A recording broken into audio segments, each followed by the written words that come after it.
My dad and, recent coaches have told me never give up, battle through thick and thin. And I think that's what, makes the difference between a good and great hockey player. Kadri scores! So let's talk about your summer, the summer of Naz. I mean, that should be a hashtag. It was quite the summer. We're the champs, baby, we're the champs! Seemed like it was just one thing after another, but I think, in moments like that, you just got to really sit back and kind of just enjoy it. It was a lot of fun, and it was just, I'm just happy I got to share it with so many people that are close to me. For everyone that thought I was a liability in the playoffs, you can kiss my ass. Loose puck, down goes Bennington, puck swatted away, and we get the whistle. Braden Shenlin in there seeing if he's okay. He doesn't appear to be okay here. Going back to the playoffs and Game 3, you crash into Jordan Binnington. And there are people saying, oh, here he goes again. This is playoffs. Nazem Kadri going over the edge.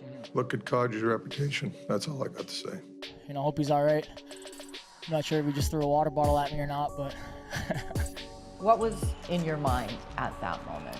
Just trying to play. I know deep down inside what my intentions were, and obviously there's a loose puck there, and there's many videos out there showing the trajectories of me.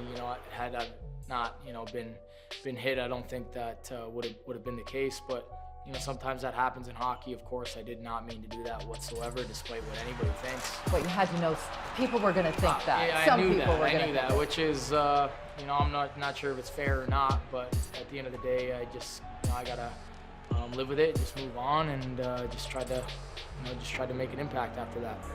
I know you were faced with a barrage of racist hate online after that, and it's not the first time, but you and your wife, Ashley, were very open about it. You wanted people to see the hate that was out there. Yeah. Why? Why was that important?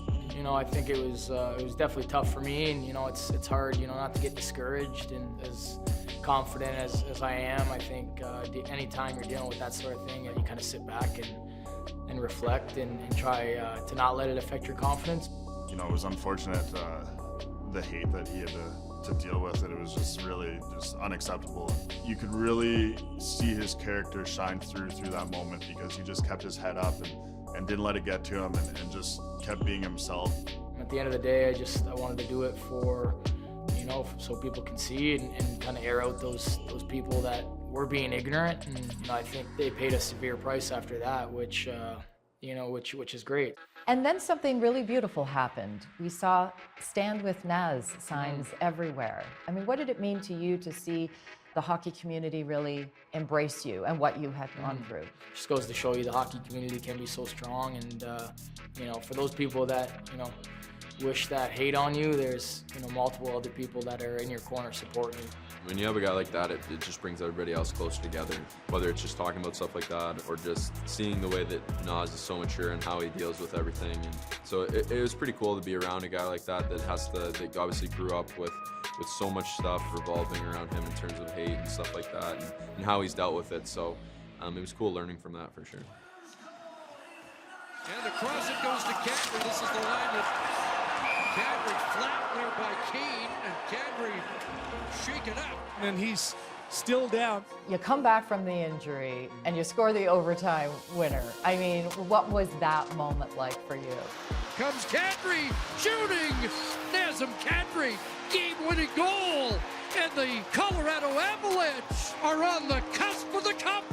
One of the best for sure. I think that was incredible. I wish I could just go back and live it over and over again. It was one of the best feelings I've ever had. In the finals, he breaks his thumb in half, and it's not even attached yet. He comes back, scores the OT winner to put us up 3-1. So amazing postseason, like some of the stuff he accomplished, and we're gonna miss him. Just kind of speaks to who he is as a person, as a player. He was doing everything he could to get back, and then once he was back, he just wanted to be out there making a difference. So then, the Stanley Cup moment, you win it. Can you describe what that was like for you and to have your family there? That was one of the best things for me, is just to share that experience with not only my community, but my family, my close friends, and the people that have been, diehard supporters of mine from the very beginning. We begin with breaking news and what the mayor of London, Ontario is calling an unspeakable act of hatred. Police say a man drove his pickup truck at high speed onto a sidewalk and into a Muslim family who were out for a Sunday evening walk. Police say the family that was struck in London yesterday was allegedly targeted because they were Muslim.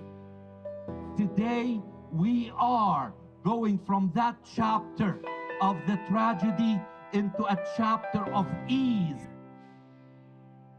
You get your day with the Stanley Cup in your hometown of London, Ontario, and you decide to start the celebration in the London Mosque.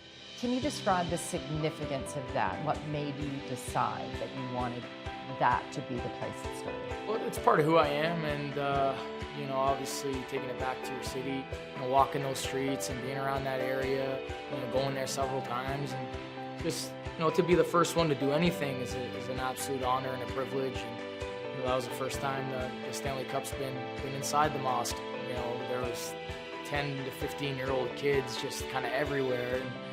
And you know, had I had that experience at that age, you know, that's something that I'd never forget and I'd always remember, and you know, I think it would motivate me. So, you know, at the end of the day, it's you know, just try to motivate the youth and inspire the youth, and in doing that, you know, I learned that I kind of inspired myself. And number 91, Nazem Kadri. Here you are now in Calgary, Alberta, a team you snubbed a few years ago. Yep.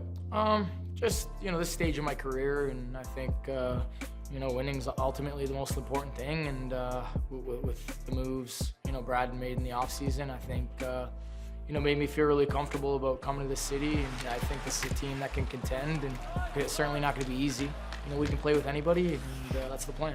He's got an open lane. Kadri moving